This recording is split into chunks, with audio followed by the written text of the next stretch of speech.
Si ustedes me siguen, van a ver que el hombro tiene movimientos de abducción, rotación externa, rotación interna, ¿sí? Flexo-extensión. Entonces, realmente estos movimientos están dados gracias a estructuras anatómicas importantes, que es lo que la ecografía es, la verdad, importantísima a la hora de evaluar, ¿sí? Y les propongo que ahora hagamos un repaso anatómico del hombro, que veamos la técnica ecográfica, a ver cómo tenemos que usar el ecógrafo en esta articulación, veamos cuál es el protocolo de estudio, repasemos la sonoanatomía, veamos cuáles son las principales indicaciones para hacer una ecografía de hombro y algunos hallazgos patológicos, ¿sí? La cintura escapular, doctores, está formada por 4 articulaciones. Fíjense, una de las articulaciones más importantes es la articulación glenohumeral, ¿sí? La articulación acromioclavicular, ya son 2. ¿Qué articulación es? Usted la tiene clara acá. Esternoclavicular, ya son 3. Y la escápula torácica, escapulotorácica. 4 articulaciones conforman la cintura escapular. Esa es la parte ósea, pero acá lo vamos a ver un poquito más en detalle. Y déjenme apagarles la luz para que puedan ver un poco mejor, pero les pido que no se me duerman. Voy a pasar al lado de ustedes para que eso no suceda. Bien. Yo sé que muchos de ustedes han pedido una ecografía de hombro alguna vez en su práctica asistencial. Fíjense en su imagen a su izquierda cómo se ven bien estos elementos óseos importantes. Húmero, ¿sí?, con la cabeza humeral esférica. Fíjense cómo se apoya sobre esta cavidad que es el rodete, que es la cavidad glenoidea, ¿no?, que está dada por el omóplato, le ofrece una contención a esta articulación. Fíjense esta prominencia ósea, que es el proceso coracoideo. Fíjense la clavícula, cómo termina en esta superficie y se articula con el acromión del omóplato. Pero ahora lo vamos a revisar mejor. Fíjense en la imagen de su derecha. Vamos a resaltar. En C tienen a la clavícula, que termina. Fíjense cómo termina en esta superficie articular y se relaciona con el acromión del omóplato, formando la articulación acromioclavicular. Además, el omóplato tiene esta prominencia ósea, que ya se las he mostrado en la radiografía, que se llama proceso coracoideo o apófisis coracoides. Importante, ¿sí? En azul van a ver que está señalada una prominencia ósea mayor que se llama troquíter. Y con flecha en negra está señalada una prominencia ósea menor que se llama troquín. Estas 2 prominencias son fundamentales porque entre las 2 hay un espacio, un surco que se llama surco bicipital, que aloja al tendón del mismo nombre, que es el tendón de la porción larga del bíceps, ¿sí? Esto es importante que lo recuerden, por favor, véanlo, grábenlo en su mente para que a continuación podamos ver cómo se ve en la ecografía. Esta es la parte ósea, pero ¿qué pasa con la parte muscular? La parte ósea nos da sostén, pero no sería nada si no tendríamos músculos, tendones y ligamentos para poder nosotros movilizar esta articulación. Esta imagen es una vista anterior. Ustedes están haciendo un corte anterior del hombro, ¿sí? En esta imagen, lo que ustedes van a ver, húmero, ¿sí?, la escápula, o sea, el omóplato, y acá esta superficie ósea se llama troquín, que es la apófisis menor, la pilosidad menor. Y si ven, hay un músculo triangular que está alojado a este nivel, en la parte más anterior del hombro, que tiene base, una base que se va hacia el borde más largo del omóplato, y luego se fusiona en un tendón que se inserta en el troquíter. Este músculo se llama subescapular, ¿sí? Subescapular es prominente, es importante y está en la parte más anterior del hombro. En esta imagen posterior, quiero que vean cómo el omóplato está dividido en 2 por esta apófisis. La apófisis del omóplato, la apófisis espinosa del omóplato, que termina en su parte distal en el acromión, que se articulaba con la clavícula, ¿no? La espina del omóplato divide a esta superficie posterior en 2 fosas fáciles: fosa supraespinosa y fosa intraespinosa. ¿Por qué son importantes estas fosas? Porque se alojan músculos específicos. Fíjense este músculo, cómo nace a este nivel, recorre todo este espacio en la fosa supraespinosa y termina en un tendón para alojarse o insertarse en la tuberosidad mayor o troquíter, ¿sí? Ese es el músculo supraespinoso, importantísimo. Ya habrán escuchado mucho el supraespinoso, sobre todo el síndrome del manguito rotador.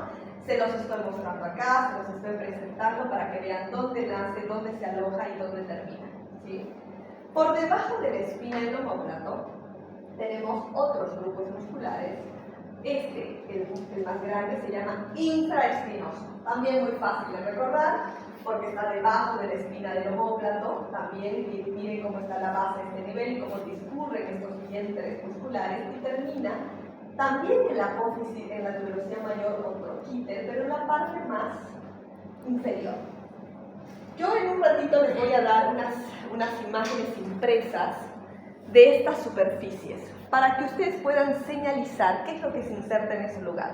Porque cuando lo busquemos con ecografía es importante que sepan qué músculo es y dónde se inserta, ¿sí? Acá les estoy mostrando cómo el húmero en su tuberosidad mayor ofrece 3 sitios de inserción. El primero para el supraespinoso más superior, el segundo para el infraespinoso y este de acá que es el redondo menor, que se inserta en la parte más inferior de la tuberosidad mayor, del troquíter, ¿sí? Y este músculo es el redondo mayor. Este músculo no forma parte del manguito rotador. No forma parte del manguito rotador. Adelante.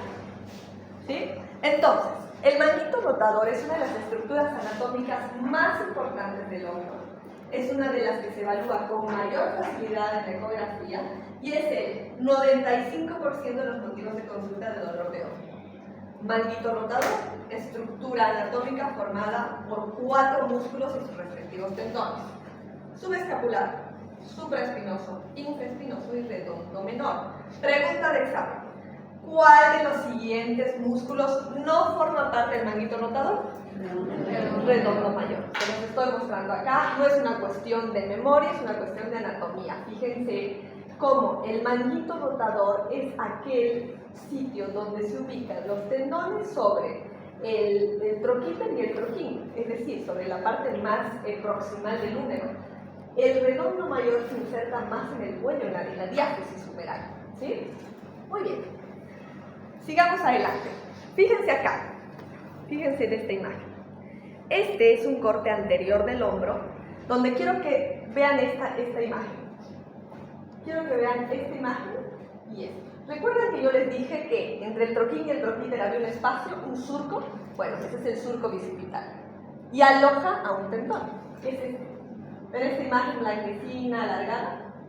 Ese es el tendón de la porción larga del bíceps, que se aloja en esta corredera y se contiene ahí gracias a este ligamento, que es el ligamento transverso del húmero, fíjense.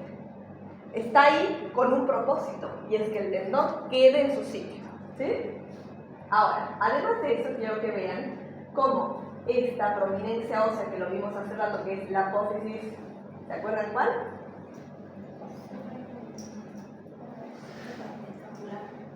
De acá no nos vamos y no aprendemos. ¿Cómo se llamaba esta apófisis? Muy bien. Esta es la apófisis coracoides. ¿Y ven este ligamento? Este ligamento une esta apófisis con el acromion del omóplato, por lo cual se llamará coracoacromial. Y este, coracoclavicular, ¿sí? Ligamentos que son importantes. ¿Por qué? Porque están ofreciendo un techo a un espacio por donde discurre, por ejemplo, el supraespinoso, ¿sí? Veamos esta imagen. También corte anterior, también es un corte anterior. Y les había dicho que el músculo más anterior, prominente, triangular, es el subescapular. Fíjense, señalizado con la letra SE, está el músculo subescapular, ¿sí? Subescapular. Que, fíjense cómo el tendón discurre horizontalmente este nivel, ¿sí? Eso es importante que lo sepan, que lo vean acá, porque cuando nosotros fijemos en este nivel, pongamos el ecógrafo, el transductor, perdón, vamos a ver cómo es la imagen. Por eso recuerden cómo se inserta este nivel del tendón. Y se inserta en la tuberosidad menor o troquín. Acá está el tendón de la porción larga del bíceps, el ligamento transverso del húmero y el redondo mayor que no forma parte del manguito rotador.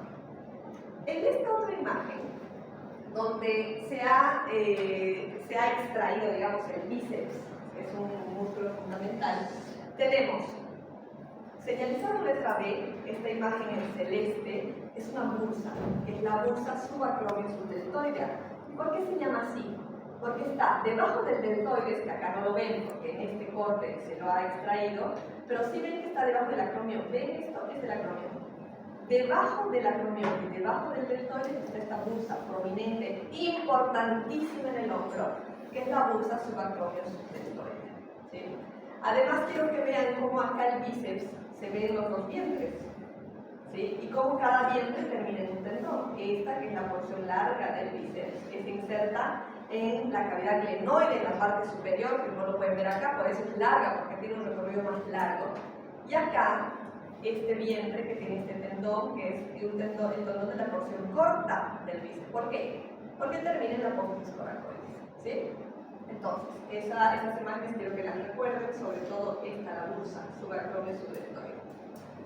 Sigamos. El manguito rotador, además de ser la conjunción o una estructura formada por estos tendones, nos ofrece zonas que son virtuales. ¿Ven este espacio señalizado con la flecha negra? Bueno, este es el hiato de los rotadores, es el espacio de los rotadores. Es virtual, si bien acá se ve grande, ustedes en ecografía no lo van a poder ver. Pero ¿cómo saber que estoy en el hiato de los rotadores? Porque a este nivel está el tendón del bíceps. Fíjense el tendón del bíceps señalizado con la letra T. El hiato de los rotadores es un espacio virtual comprendido entre el tendón del supraespinoso y el tendón del subescapular. ¿Sí? A este nivel, lo que suele pasar a veces es que se atrapan estructuras. ¿Por qué? Porque hay una tendinosis del supraespinoso, del subescapular, o una bursitis, entonces por eso es importante esta zona. Quiero que se fijen cómo acá está el supraespinoso, el tendón, insertándose en el troquíter, y por debajo el infraespinoso, señalizado con la letra I, que se inserta también en el troquíter. Y vean este espacio de acá. Ese espacio no es real. En la vida real, estos dos tendones se superponen, ¿sí? Hay una parte en la que se superponen y también lo van a poder ver en la ecografía.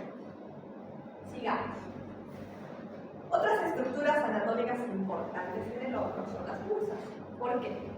Al ser el hombro una articulación bastante móvil, muchas estructuras rozarían entre sí si no existieran estas bolsas, cuyo objetivo es evitar fricción y amortiguar el movimiento. Recuerden que a nivel del hombro, la bursa más importante es la subacromiosubdeltoidea. Fíjense en este esquema cómo está debajo del acromión y debajo del músculo deltoides, por eso se llama subacromiosubdeltoidea. Esta bursa, van a ver, cuando lean la literatura, van a ver que en realidad son dos bursas que se comunican entre sí, pero que tienen un istmo que está separado por el músculo supraespinoso, ¿sí? Entonces, vean cómo además esta bursa descansa por encima de donde pasa el tendón del supraespinoso, incluso de la porción larga del bíceps y también del subescapular. Otra cosa que quiero que tomen en cuenta es la relación anatómica de esta bursa con la vaina sinovial que recubre el tendón. Y acá me detengo para que entiendan una cosa. El músculo termina en tendón y se inserta en el hueso. Eso lo entendemos. En ciertos lugares en donde hay un área anatómica importante que aloja a ese tendón, hay una vaina, una bolsa que recubre el tendón, que se llama vaina sinovial. Es el caso del tendón de la porción larga del bíceps. No todos los tendones tienen vaina sinovial, este sí. Cuando veamos codo y muñeca, se van a dar cuenta que voy a hablar de este tendón, pero no tienen vaina, ¿sí? Este tiene vaina. Vean esta imagen. Esta vaina, hay un porcentaje de pacientes que comunica con la bursa. Y cuando vean derrames sinoviales o tenosinovitis o bursitis, van a ver que están muy comunicados y que se ve en la imagen claramente en ecografía, ¿sí? Hay otras bursas en el hombro de menor importancia. ¿Por qué? Porque son menos frecuentes de patología. Por ejemplo, la supraacromial está encima del acromión, la subcoracoidea está debajo de la coracoide, la subdeltoidea, ¿sí? Hay otras. Pero la que no se tiene que olvidar es esta, ¿sí? Subacromio subdeltoidea. Bien. Entonces, ¿qué pasa con la ecografía a este nivel? Ustedes ya tienen manejo de otro tipo de transductores, porque hacen ecografía abdominal, porque hacen ecografía obstétrica. Bueno, a este nivel nosotros necesitamos hacer superficies bastante cercanas, es decir, estructuras superficiales. Nosotros necesitamos un transductores lineales de alta resolución, entre 7,5 a 12 o 15 MHz. Ese es el transductor que necesitamos. Ya lo que es importante, que yo no sé si se hace a nivel abdominal y ginecológico, es que el estudio tiene que ser dinámico y comparativo. ¿Qué quiere decir? Que no basta con ver un tendón en una sola posición. Tengo que verlo en los dos planos y tengo que comparar con el lado sano, ¿sí? Esto acá es muy importante. Van a ver que cuando estemos haciendo la práctica y ustedes tengan una duda y me digan, pero quizá acá estoy viendo, doctora, una ruptura tendinosa, y yo les voy a decir, ¿vieron el lado sano? Si estructuralmente y anatómicamente esas estructuras están iguales, entonces seguramente no habrá patología. Por eso es fundamental el músculo esquelético, la evaluación dinámica y comparativa, ¿sí? Muy importante. No dejen ir a su paciente si no han comparado con el lado sano, porque se van a despejar de muchas dudas. Incluso si piensan, acá estoy viendo algo y me preocupa y no sé qué hacer, la solución es comparar con el lado sano, ¿sí? El paciente tiene que estar sentado cómodamente enfrente de ustedes. Se recomienda una banqueta giratoria, pero ustedes en su consultorio van a ver que es difícil de tener. La verdad que sea en la camilla o en una silla que esté cómodo, ¿sí? El brazo en flexión a 90 grados, eso es importante. ¿Para qué? Para relajar la zona y para que los músculos no entren en tensión. Flexión a 90 grados con la palma de la mano viendo al techo, ¿sí? El antebrazo en supinación, es decir, el brazo no tiene que estar así, el antebrazo en supinación. El decúbito supino solamente para pacientes que no puedan estar en la posición sentada por algún motivo, ¿sí? Solo en casos cuando el paciente está internado, ¿no? Pues son casos excepcionales y tiene limitantes porque a veces no vamos a poder ver la parte posterior del hombro. Vean esta estructura cadavérica, ¿sí? Quiero repasar los planos de corte con ustedes porque es bastante fácil y la verdad que les va a servir mucho. Fíjense cómo en naranja está pintado la piel, en amarillo tejido celular subcutáneo, en este color rosa pálido le voy a decir músculo deltoide, bursa subacromio subdeltoidea. Recuerden que la bursa es un espacio virtual, no debe estar presente, o sea, que esté presente es patológico. ¿Qué es lo que van a ver ustedes? Una fina línea hipoecoica, es virtual. Tendón, que puede ser supraespinoso, que puede ser redondo, subescapular, ya veremos según la zona donde estemos. Y corteza, la corteza humeral, es decir, el reborde óseo, con el cartílago hialino superior. Así se ve en ecografía. Es muy fácil, yo creo que ¿por qué es importante esto? Porque cuando esté frente a una ruptura y me digan, doctora, no veo el supraespinoso, no sé dónde está, yo les voy a decir, repasemos los planos de corte para saber si realmente el tendón está o no está. Quiero que vean este corte transversal a nivel del hombro, fíjense cómo es el transductor, ¿sí? Si voy de arriba para abajo veo piel, tejido celular subcutáneo, músculo deltoide, bursa subacromio subdeltoidea. Este es el tendón del supraespinoso, visto en una cara en un corte transversal, cartílago hialino y reborde óseo, ¿sí? Entonces, acá están todas las estructuras anatómicas que de ahora en adelante, hasta que termine este módulo, los vamos a repetir al cansancio, ¿sí? a todo nivel. Vamos a ver siempre hueso, siempre cartílago, vamos a buscar el tendón, la bursa si está o no, dependiendo del sitio anatómico, el músculo que corresponda y las partes de piel y tejido celular subcutáneo. Fíjense que en este corte longitudinal del supraespinoso podemos ver los mismos planos: piel, tejido celular subcutáneo, músculo deltoides, bursa subacromio subdeltoidea, tendón del supraespinoso, cartílago hialino, ¿sí? Y reborde óseo. Bien, estos planos de corte son fáciles, les recuerdo que deben siempre repetirlos a la hora de evaluar a su paciente para estar seguros que estén todas sus estructuras bien posicionadas. Así salen de dudas de si está o no está el tendón, está o no está la bursa, o sea, hay otra imagen patológica que pues, pudiera llegar a afectar a ese hombro. Sigan. ¿Ya han visto misotropía? ¿Ustedes se enfrentan a misotropía en ecografía abdominal o obstétrica? ¿No? Entonces, ¿este término es nuevo para todos? ¿Sí? Bien. En músculo esquelético, la anisotropía, la verdad que es importantísima. Es una propiedad que se ejerce por una refracción de las ondas. Ustedes saben que las ondas que se emiten a este nivel, cuando viajan perfectamente perpendiculares al plano a evaluar, la imagen es nítida, ¿sí? Se logra recuperar esa imagen y es bastante nítida. Pero ¿qué pasa cuando la imagen que estamos evaluando no cae perfectamente perpendicular, sino que ofrece una superficie convexa o cóncava? Bueno, cuando eso pasa, hay haces que podrían penetrar perfectamente y la imagen se ve así, pero hay otros haces que al ofrecer otro tipo de convexidad acá, rebotan, ¿sí? Entonces la imagen se ve hipoicoica. Esto es anisotropía. ¿Por qué es importante la anisotropía? Porque lo van a ver en todas las estructuras anatómicas de ahora en adelante, en todas. Y es posible que ustedes piensen que es patológico. ¿Por qué? Porque la estructura tendinosa normal es lineal e hiperecoica. ¿A qué me refiero con eso?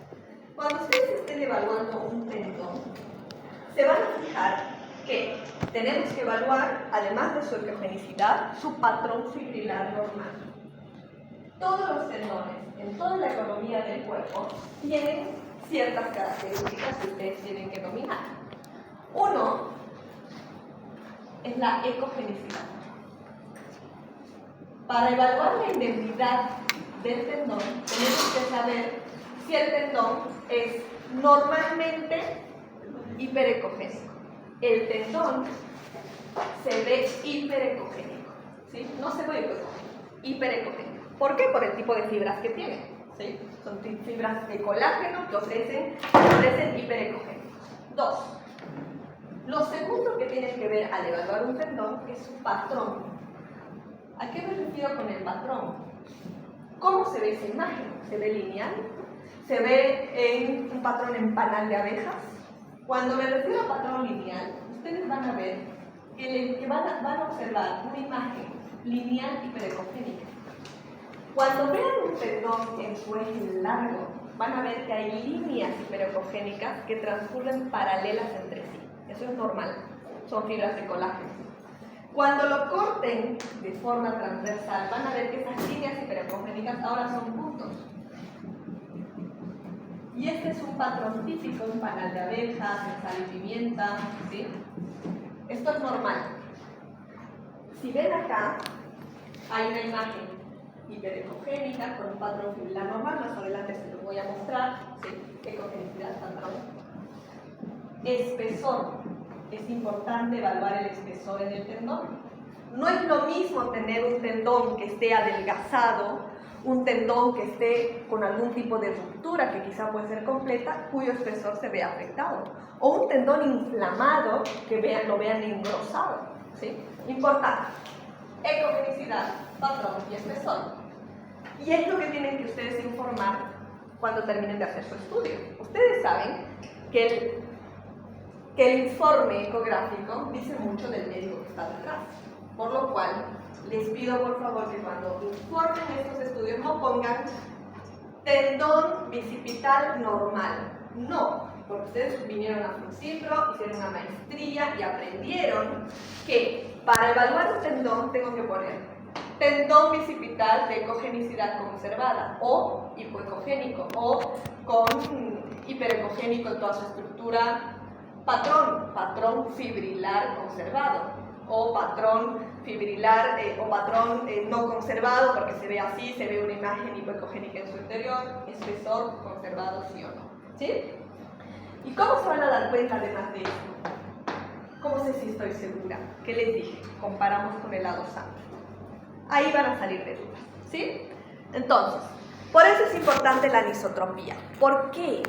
Porque quizá ustedes a este nivel podrían decir, pero doctora, acá está hipoecogénico, entonces debe ser una ruptura, ¿no? Pero no. Anisotropía. En la parte práctica yo les voy a decir, doctores, eliminen la anisotropía. ¿Cómo hago eso? ¿Cómo elimino la anisotropía? Haciendo movimientos de punta tacón, ¿sí? Movimientos finos con el transductor, ¿sí? De punta tacón. ¿Para qué? Para cambiar un poco esto de las ondas que recaen y rebotan a este nivel. Si cuando ustedes hicieron ese movimiento de punta tacón sobre la estructura que están evaluando, se pierde esta imagen hipoecogénica, es anisotropía y es normal. Sigan. Con eso me parece importante, acá quise repasar la estructura del tendón, es importante, ¿sí? Y ahora, una de las cosas que más les va a servir es ver el protocolo de estudio a nivel del hombro. Hay unas guías que ustedes seguramente ya deben tener acceso, pero si no los invito a que la tengan. Si no la consiguen, me escriben por favor. La Sociedad Europea de Ecografía Musculoesquelética o de Radiología tiene guías de práctica y de evaluación de cada articulación, cada zona, cada región musculoesquelética. Del hombro tiene una, del codo tiene otra. Está en inglés, ¿sí? Pero está todo. Entonces, este contenido, este tipo de protocolo está basado en eso. No es un capricho mío, no es algo que yo haya introducido, es la forma en que lo debe evaluar el hombro, ¿sí? Entonces, quiero que se lleven un protocolo y que cuando estén haciendo la ecografía del hombro, sepan qué tienen que hacer para no olvidarse de las cosas. Por eso es importante el protocolo. Número 1, tendón del bíceps. Es lo primero que van a evaluar en el hombro. Número 2, tendón del subescapular. Número 3, tendón del supraespinoso. Y acá, si quieren, la bursa subacromesur-deltoidea. Hay protocolos que no lo ponen acá, pero es obvio porque ya estoy a este nivel y lo estoy evaluando. Tendones infraespinoso y redondo menor, cápsula articular y espacio articular y articulación acromioclavicular. Esto está puesto así a propósito, ¿sí? Porque hay tendones que están en la parte más anterior del hombro, hay otros que se los ve en la parte posterior y la articulación se ve en la parte superior. Entonces, este protocolo está puesto a propósito para comodidad de ustedes y del paciente y para que no se olviden qué es lo que tienen que evaluar. En la evaluación del hombro, estas estructuras no pueden faltar.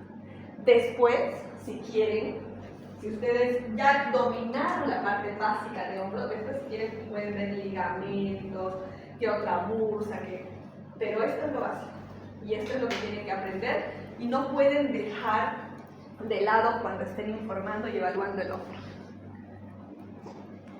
Punto número 1, tendón del bíceps. Con esta imagen les quiero recordar cuál es la anatomía del tendón del bíceps. Fíjense, bíceps, estos dos vientres. Fíjense la porción larga del bíceps, se llama larga porque viaja un poco más, corta porque termina en el acromion, ¿sí? Perdón, en la apófisis coracoides. Fíjense cómo discurre en el canal bicipital y cómo está por encima de él el ligamento transversal del húmero, transverso del húmero. ¿Cómo lo voy a ver? Para iniciar mi estudio tengo que pedirle al paciente que se siente, que ponga el brazo a flexión, en flexión a 90 grados, con el brazo en supinación, ¿sí? Apoyado sobre el muslo. Yo voy a empezar mi estudio en eje corto, ¿sí? Buscando el tendón del bíceps. ¿Y dónde lo voy a buscar? ¿Dónde lo tengo que evaluar? en la corredera bicipital. El tendón del bíceps, esta imagen redondeada, ¿sí? Esta imagen redondeada que ven acá, se debe evaluar en la corredera bicipital, ni arriba ni abajo, en la corredera. Ahí es donde yo puedo ver su indemnidad, si tiene tenosinovitis, un término con el que se tienen que familiarizar, ¿sí? En la imagen en eje corto o transversal. Yo les hablé del ligamento. ¿Ven esta imagen hiperecogénica? Bueno, ese es el ligamento transverso del húmero, ¿sí? Obviamente en dinámico se puede ver mejor cómo se inserta sobre las dos prominencias óseas, que son hacia medial, o sea, hacia la parte interna, troquín, y hacia la parte externa, troquíter. Este tendón debe ser evaluado en los dos ejes. Fíjense, el eje corto y el eje largo, ¿sí? Así como están, con el transductor en eje corto sobre la parte anterior del hombro, buscando el tendón del bíceps, en su corredera bicipital, hago un movimiento, una rotación a 90 grados para ponerlo en eje largo. Y así lo evalúo al tendón en su eje largo. Y otra vez voy a repasar acá con ustedes el patrón fibrilar del tendón. Fíjense, patrón fibrilar lineal, hiperecoico, con esas fibras paralelas entre sí, ¿sí? Y recuerden otra cosa, el tendón bicipital tiene una vaina que lo recubre. Entonces, de las causas más frecuentes de patología del tendón, en este tendón está la tenosinovitis bicipital. ¿Cómo lo van a ver ustedes? ¿Cómo ven el líquido ustedes? Negro, hipercogénico. Van a ver un halo anecoico rodeando el tendón, ¿sí? Ya lo vamos a ver más adelante. Pero esto es el primer paso para evaluar el ojo, ¿sí? Sigamos. Esta es una imagen que yo distingo un poco mejor acá hacia la parte medial del troquín, canal bicipital y troquíter, ¿sí? Si repasamos de arriba para abajo, piel, tejido celular subcutáneo, músculo deltoides, acá suele verse la bolsa 4 versos deltoidea, ¿sí? Y recuerden que estaba muy cerca el músculo del subescapular y hacia afuera el supraespinoso. El segundo paso es evaluar el tendón del músculo subescapular. Recuerden que el músculo subescapular es un músculo grande que tiene un tendón prominente que se aloja en la tuberosidad menor, que es el troquín. Este tendón tiene dos particularidades que me gustaría que vean acá. ¿Qué les llama la atención de esta imagen? Cuéntenme.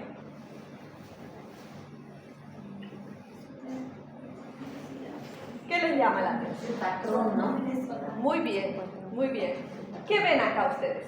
3 imágenes. 3 imágenes. ¿Por qué se ve así?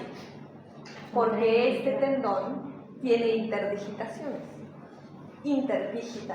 Entonces, se pueden ver 3 tendones separados por músculo, ¿sí? Las zonas más hiperecogénicas serán los tendones y las hipoecogénicas el músculo. Es un patrón típico del subescapular. Cuando vean esto, no es patológico, es normal y es por la estructura anatómica, por la disposición del subescapular, ¿sí? Entonces, paso número 2, subescapular. ¿Cómo voy a hacer? Yo estaba, si recuerdan, estaba viendo el tendón del bíceps en eje corto, luego en eje largo. Entonces, voy a volver al eje corto. En eje corto, sobre la parte anterior del hombro, me voy a ir hacia medial, hacia la parte interna, así en eje corto. Y, fíjense, eje corto hacia medial. Y voy a buscar al tendón. Si yo estoy en transversal, yo estoy en eje corto, estoy con un corte transversal, pero estoy viendo al tendón en el eje longitudinal. Por eso, hace un ratito les dije, grábense esta imagen. ¿Por qué? Porque si no, van a intentar aprendérselo de memoria y se van a confundir. Grábense esta imagen. Fíjense cómo las fibras del tendón discurren hacia horizontales, ¿sí? Pero yo estoy viendo el eje largo a ese nivel. no estoy viendo el eje corto. Por eso, aunque ustedes estén con el transductor en eje corto, están viendo al tendón en su eje largo, ¿sí? Parece un poquito confuso, pero tiene su lógica y es por la distribución de las líneas. Entonces, yo en posición transversal, yo en posición en eje corto, veo al tendón en su eje largo, veo como el tendón se apoya sobre la tuberosidad menor o troquín, ¿sí? Yo en eje longitudinal estoy viendo mi tendón en eje corto, ¿sí? Corto. Esta imagen que vieron acá, que la caracterizaron muy bien, es el tendón en su eje corto, visto en su eje corto, ¿sí? Entonces, si repasamos otra vez los planos de corte, piel, tejido celular subcutáneo, que ya no se ve tan bien acá, el músculo deltoides, el tendón subescapular, y por acá siempre una fina línea hipocogénica, fíjense esta línea hipocogénica, la bulsa, ¿sí? Y la cortical ósea. Paso número 3. Paso número 3. Tendón del supraespinoso. El tendón del supraespinoso es uno de los tendones más importantes de este nivel porque es causa muy frecuente de hombro doloroso, muy frecuente, ¿sí? Este tendón además se lesiona con facilidad porque, como yo les mostré en anatomía, pasa por debajo de estructuras que con frecuencia se pueden hacerle daño. Por ejemplo, si hay una artrosis de la articulación acromioclavicular, hay irregularidades en el hueso, si hay una bulsa grande, si hay un ligamento que esté con patología, lo puede afectar, ¿sí? Entonces, el paso número 3 es el tendón del supraespinoso. Perdón, antes de eso. Acá. ¿Vieron? ¿Ven esta posición?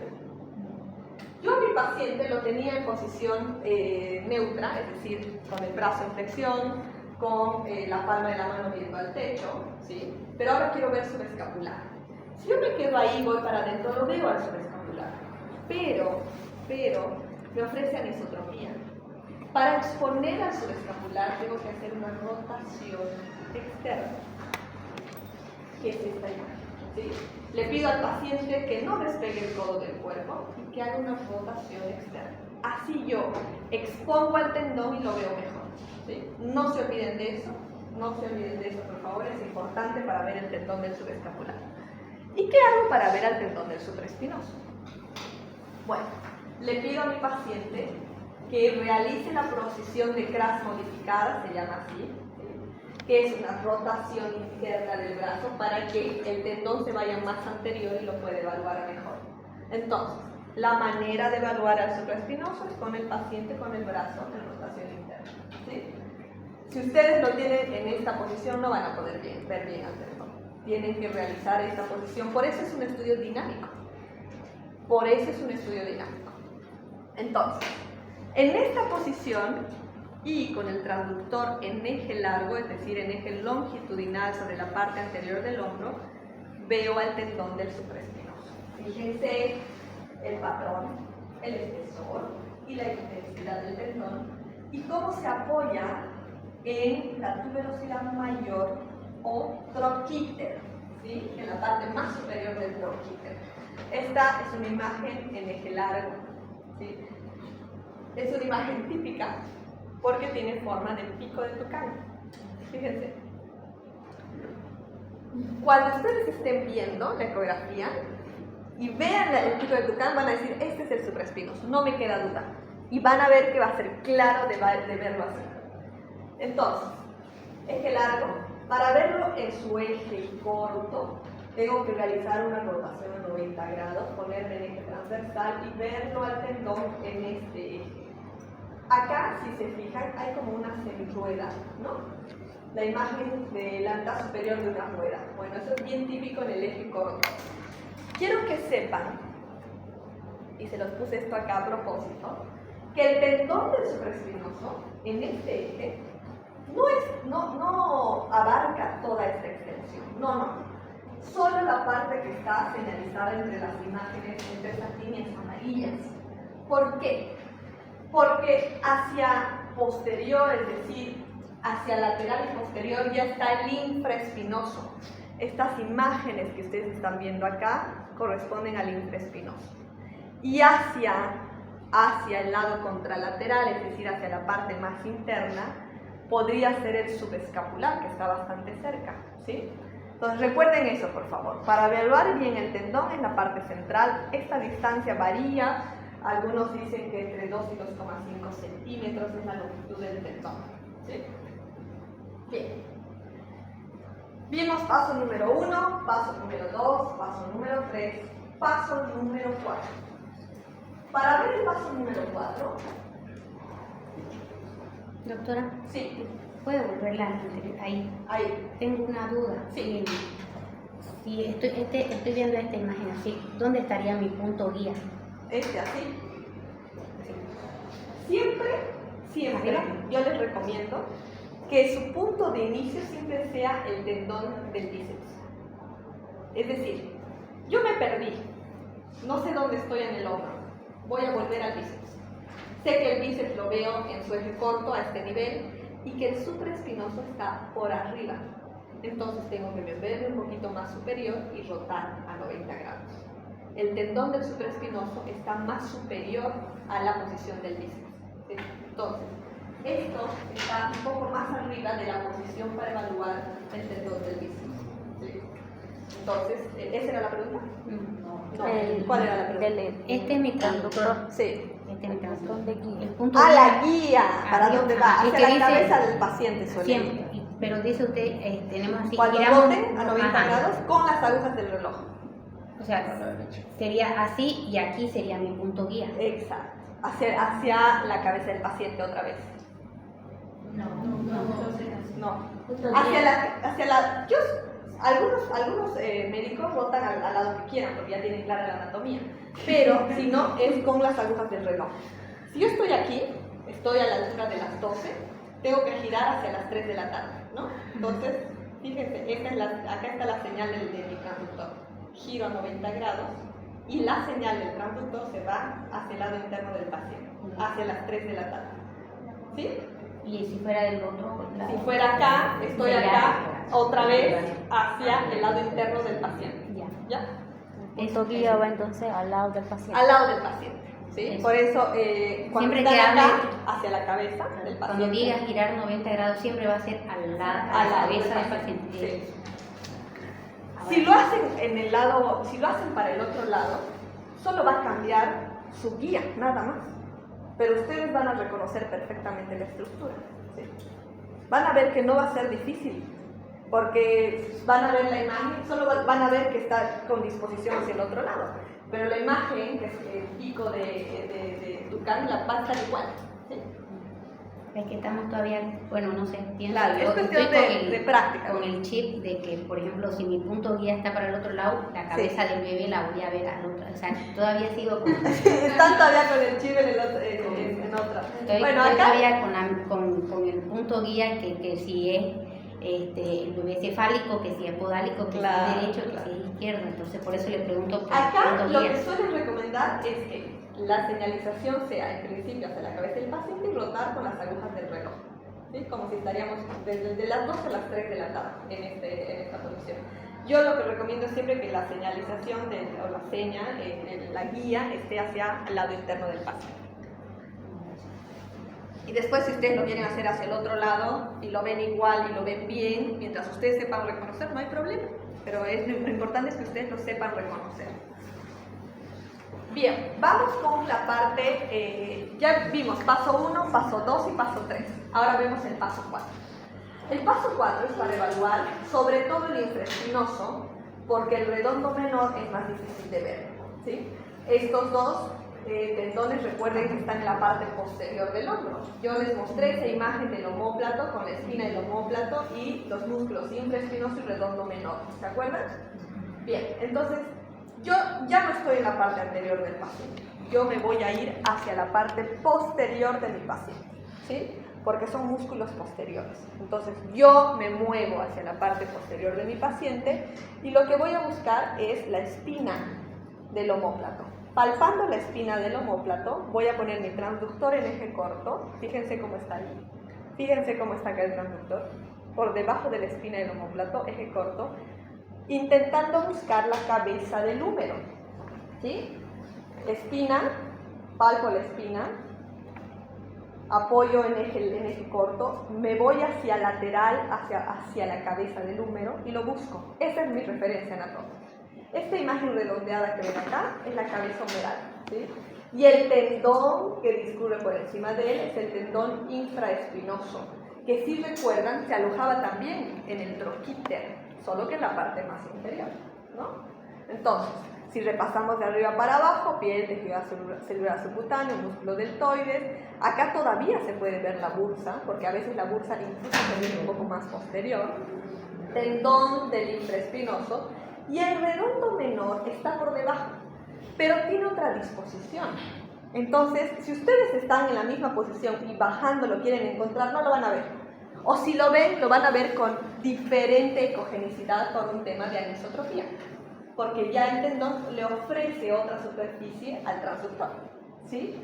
Entonces, ¿cómo van a ver? Lo primero es encontrar el infraespinoso, que es este de acá, ¿sí?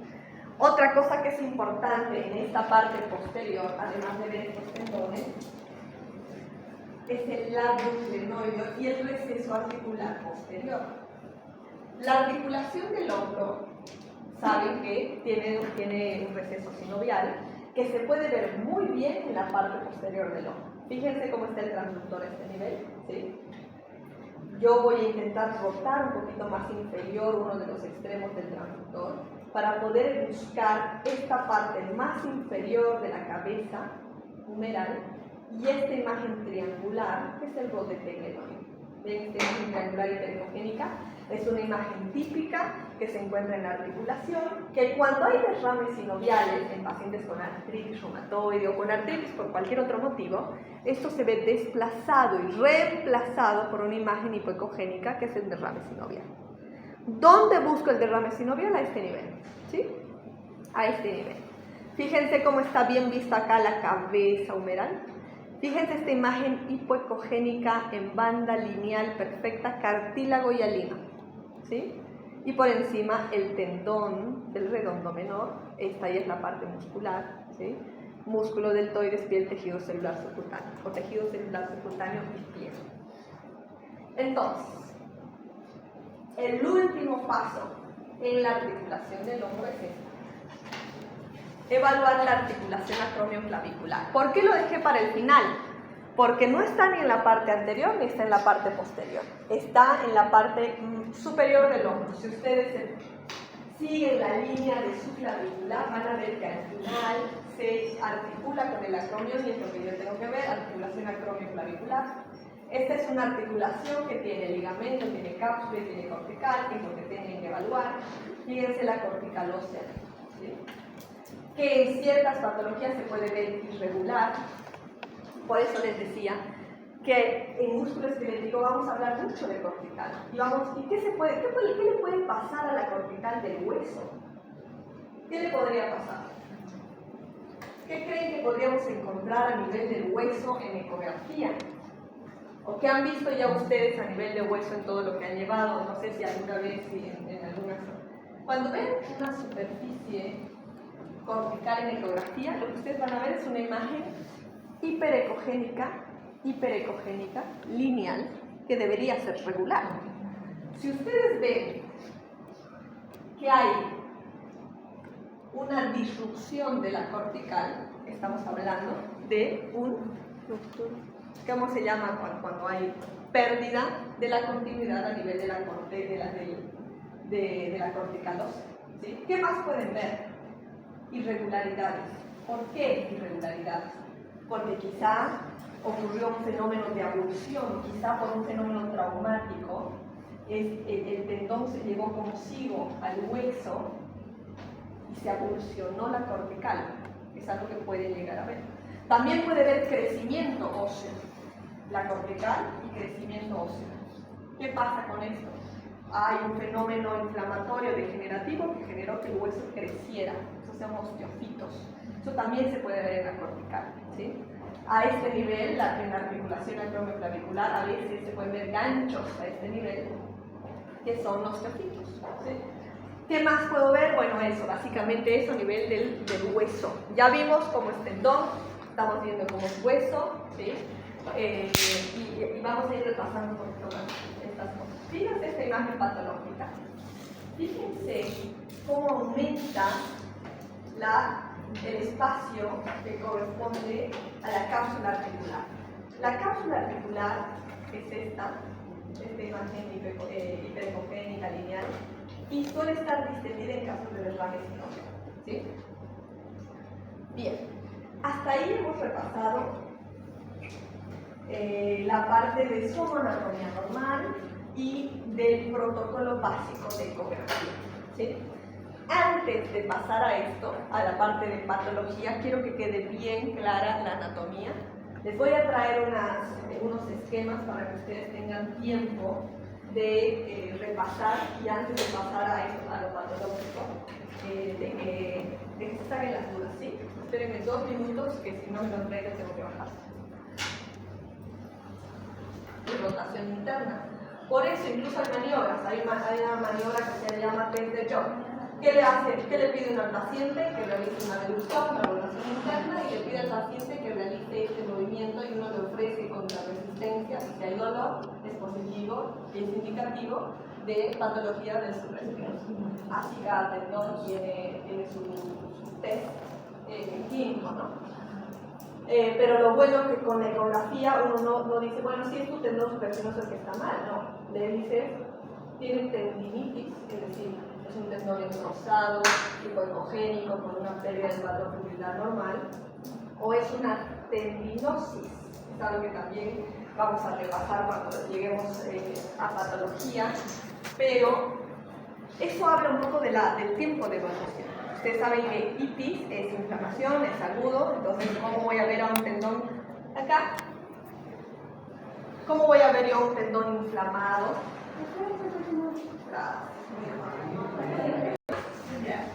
Bien.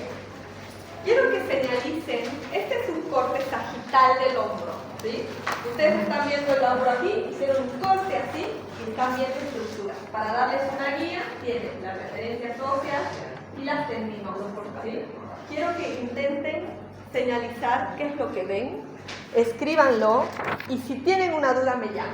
¿Tienen tiempo? Avancen, por favor, yo voy a calcular cuánto espacio tenemos.